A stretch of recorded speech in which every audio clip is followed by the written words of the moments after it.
In the first episode of this project we restored a basket case motorcycle, then we decided to swap the engine for a really old car engine, old as the hills, and rebuild it completely. Now we should finish the project.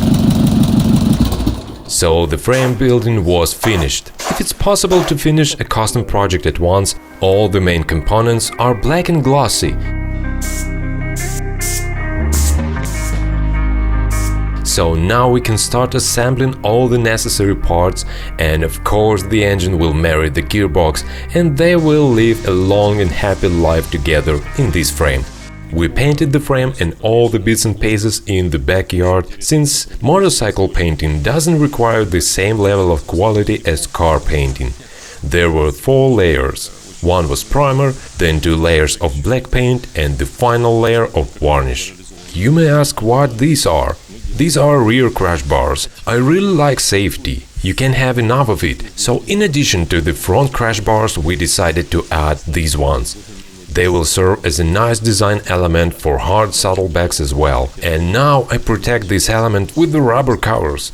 The fork sliders were painted too. The fork itself comes from a Czech off-road motorcycle, which made it easier to install a hydraulic brake system to replace the original ineffective drum brakes. Our custom shop-made triple clamp is in its place. This unit was upgraded as well with tapered roller bearings, which gives us much smoother steering operation and much better feedback from the handlebars. People are asking when we will finish this project.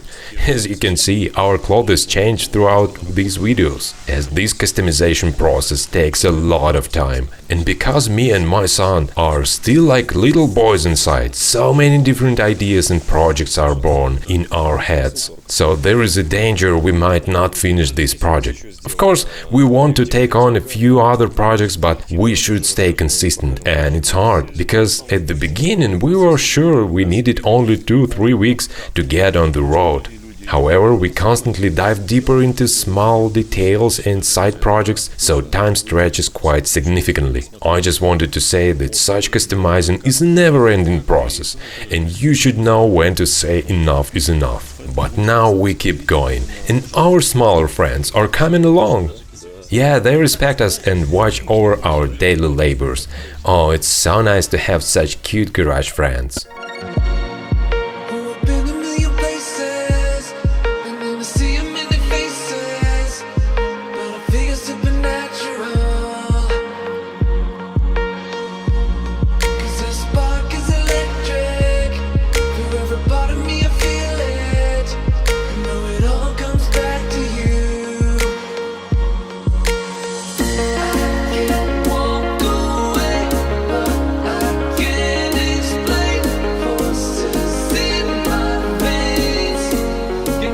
So the basic assembly has been done, and it's hard to believe the front wheel goes left and right. It's incredible. What fascinates us the most is the size and the weight of this car engine. We can't stop repeating this over and over. It's too small for a car, but it's perfect for a motorcycle. Concerning its weight, I can lift it without any problems and move it around the garage. Thanks to the magnesium block, it is really lightweight. However, you might have to go to the gym to move it easily, but still, this important detail gives our motorcycle some aerospace charm. Okay, let's put it back in the frame again.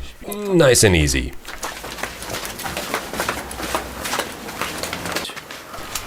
Oh, it looks really good. Unfortunately, this clean look will be hidden under wires and hoses. That's a pity, because it's so neat right now. But maybe it won't look as bad as I imagine. We will see. Let's take a look at the clutch unit and continue assembly. The original gearbox part goes here, and then the next goes the handmade adapter. Everything has been double-checked, no issues here. Well, they are married. Let's see what we have got. The gearbox looks like it has been here forever. Here you can see this cutout, this notch. It is left from the previous build. The starter was here, but now it will be in its place on the engine side. The clutch cable is here, and what we can say about it, it's tough. With the extra springs we added to the clutch unit, it has to manage an incredible amount of torque, so it's a trade-off. But we think we could modify this lever by making it longer, so the clutch lever on the handlebar will be easier to operate. Let's show the engine mounts closer. In the front we have two simple rubber engine mounts. They are soft enough to dampen the vibration, but tough enough to prevent the engine from excessive wiggling. The oil pan is handmade, so it was a simple solution to make the mounting points on it. The engine has at least 15 mm gap from this side, so it has enough room to play. The top mounts are quite simple too. Just two vertical bars are connected to the conical rubber bushings, so we can adjust the tightness of these bushings. Here you can see the movement of the entire unit. We think it's spot on. Comfort on a cruiser is a must-have. Oh, we haven't talked about it yet. This 4-speed gearbox has a reverse gear. How many motorcycles do you know with such a feature? You might say it's redundant, but having reverse on this heavy bike is quite a perk. You can show off at bike fests. Of course, if you have something to say, please leave your comments. Maybe we can all learn something new from each other. Yeah, it may seem like we have already finished the project and everything is clear, but sometimes you find yourself searching on the internet like custom motorcycle or car engine in motorcycle, and it's always interesting to find new ideas. It's great. Oh, and there is one thing we fear. The previous engine was quite leaky, it was impossible to stop it from leaking oil, there was always one drop under the engine and two drops under the gearbox, even though every part was fitted as precisely as possible.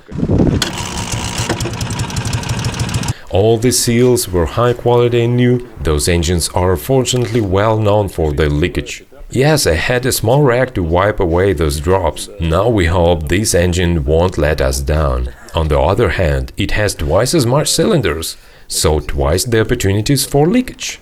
Well, we decided to reuse the original housing of the alternator, but without the impeller part, because we don't need so much air cooling here. And we decided to weld the inner part of the impeller rotor to the mounting to get a nice looking and sleek housing for the alternator. But we completely forgot that almost everything in this engine is made out of magnesium. The same applies to the impeller, and even a well-skilled welder using TIG welding couldn't weld them together. This material hisses and cracks when you try to weld it, and we got these ugly marks in the places where the welding spots were. So we have to come up with a solution on how to connect them properly. For now we made this bracket. It will allow us to have a hinge for the belt tension, so this should work.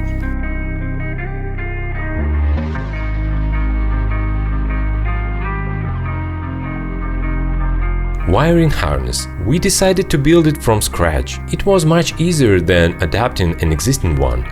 Fortunately, we had a lot of wires from our previous projects and donors, so we had a supply of not only wires, but different types of connectors and switches. To be honest, I have my own style of making harnesses. I like to make it as simple as possible, but of course using all the needed fuses and relays. I paid maximum attention to the wire colors, and the most important thing is to draw a scheme, so it is easier to make some changes in the future and to make the overall debugging process easier. I'm completely satisfied with my scheme, and even if we decided to sell this bike, the wiring wouldn't be that overwhelming for the next owner, because it's a real headache. How often it happens when you buy a car, for example, and something goes wrong with electrics. You try to fix it and you find it's completely jittery and there is no scheme from the previous owner to at least get a general idea of what is going on here. Sometimes it's easier to remake everything from scratch. You have to think like a criminal, because to catch one, you need to think like one. So the alternator housing is almost complete, and we decided to add a small airflow in this part of the engine by adding this homemade fan blade. It won't hurt the alternator in the first place. Also, it adds a small cooling effect to the inner sides of the cylinder heads. It's already making a noticeable air movement even by spinning it by hand. So when it's idling before the traffic light in summer, it should do its job nicely, especially considering the smallest pulley here. Well, the wiring harness is almost ready. I really like how it's turning out, it's nicely optimized. There are only 3 relays. Two of them are for the starter and headlight, and the main relay is the ignition switch. The scheme is built so that when the ignition is on, it allows electricity to flow to the entire scheme through the fuse block. It makes this system much simpler and more effective. The fuel tank isn't just sitting idle, it keeps itself busy and it's also part of the electrical circuit. It has a voltmeter, a temperature gauge and an ignition control module. And here we have only one connector for them all.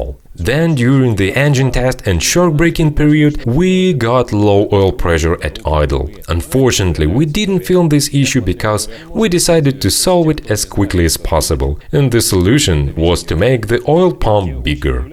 You think we are happily riding this bike through thousands of kilometers, but we are not. We are fighting with low oil pressure. When the engine is hot, the oil pressure indicator is blinking. This means that the oil pressure is below 0.4, and this is unacceptable. So we just enlarged the oil pump gears and their housing. It wasn't easy at all, but with the help of our good old friends from a machine shop, we managed to address it. Initially, a donor front cover was bought, then we cut the oil pump housing from it, and our guys milled it to parallel. So we got such a spacer that allows us to use taller gears. But where to get such gears with these specific sizes? Right, make them from scratch. We agree, it's not the best technical decision, especially for the old machine shop without modern precision machines and CNCs, but there is a guy, Boris, who took this challenge and created these beautiful gears for us. Big thanks to him, though it was pretty expensive. Here you can compare the original gear and the new one. Considering the original gear is no longer available for at least 50 years, it's a miracle to have the upgraded ones. The stock gear has 30mm height, the new one is 50mm. Let's disassemble this unit and show what we have here. Here is the 20mm spacer. Next you can see we made a longer fixed gear shaft, which is good because the factory one has quite significant and uneven wear. However, the biggest problem was to make the drive shaft longer. And it's quite a problem because it's almost impossible to manufacture it from scratch because it's very complicated. It goes through the entire front cover and has three different functions. It works as a drive shaft for the oil pump, it has an eccentric feature in the middle to push the fuel pump plunger, and it rotates the ignition distributor. But it has a fourth feature, it takes rotation from the crankshaft through a worm gear. So we made it longer by adding such a spacer, which is tightly pressed here and perfectly grinded in size considering the wear in the front cover. It's basically like new now. It wasn't easy at all, this steel is very hard, so the CBN insert hardly caught it.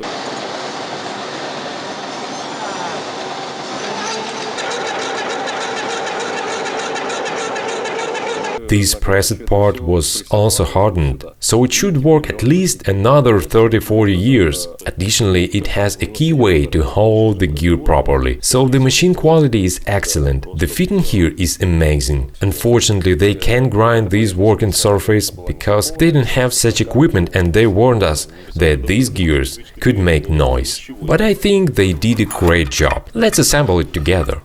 The fitting is perfect, I need to say. So as we can see, it almost has no gap. Then this spacer goes here, and after adjusting its position, we will make dowel pins here to fix it properly. And that's it.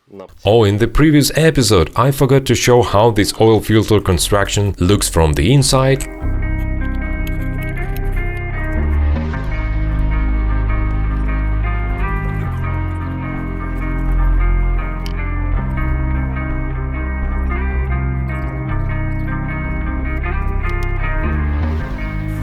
And this is a tool to tighten the filter, which holds the pulley on the crankshaft. Few test runs showed us a nice oil pressure, and we can see it has about 3.5 bar, which is good.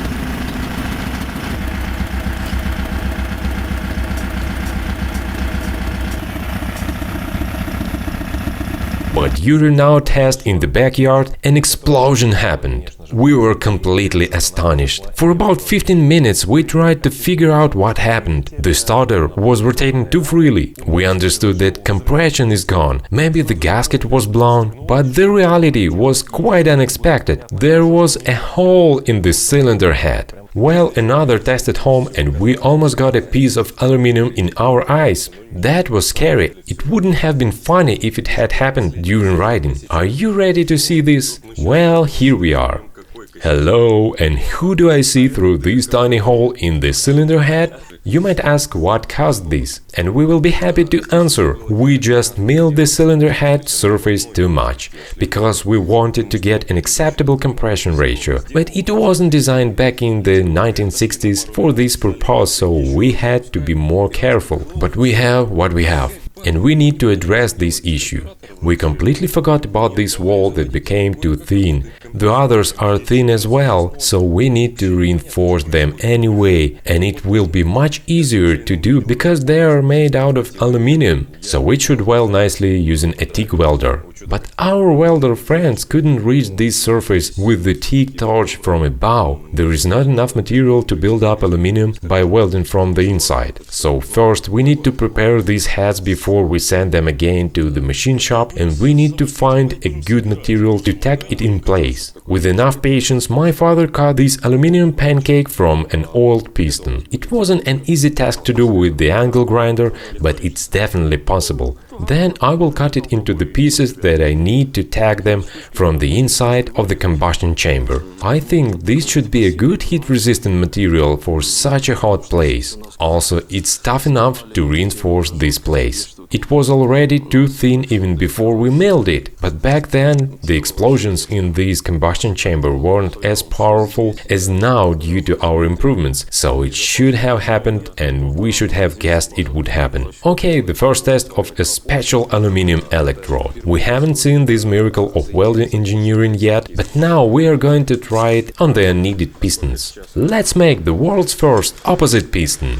We were playing with the welding parameters, but it was so hard because the electrode was constantly sticking to the pistons, and we managed to make only one small weld with one electrode. Here is what we got. Not bad for the first time with such a specific tool, and it's much stronger than we expected, so we have to proceed with tacking those aluminum pieces to the cylinder heads. Also, we need to mention that this piston alloy might not be meant to be welded, especially in this way. Here is what we got as a result. The plates are in their places. We did manage to make them stay in this place, so it should be an easy task to melt them and build up a new material from the inside of the combustion chamber. This electrode is a really tricky one. It needs more practice before you can use it properly. The head repair is in progress. The welder built up a lot of new and fresh material here. Well, they did a great job. It was milled again to its initial size we needed. This place has become much stronger, and the most interesting thing, this head didn't twist or deform in any way. These chambers are airtight and all the gaps are in specs, so we can safely put it back on the engine. But before this, we decided to install valve stem seals. This engine hasn't seen them before, but why not? We found seals that fit here well and should work nicely.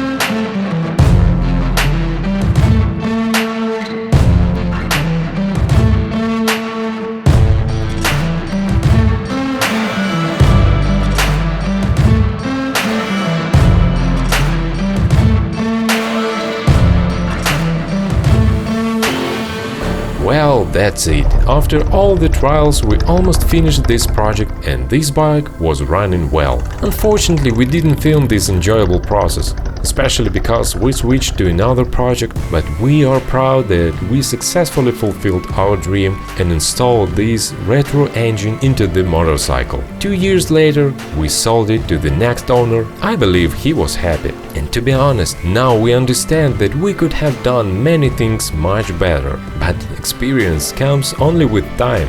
However, for us, it was definitely worth all the hassle and difficulties. Well, see you under the hood.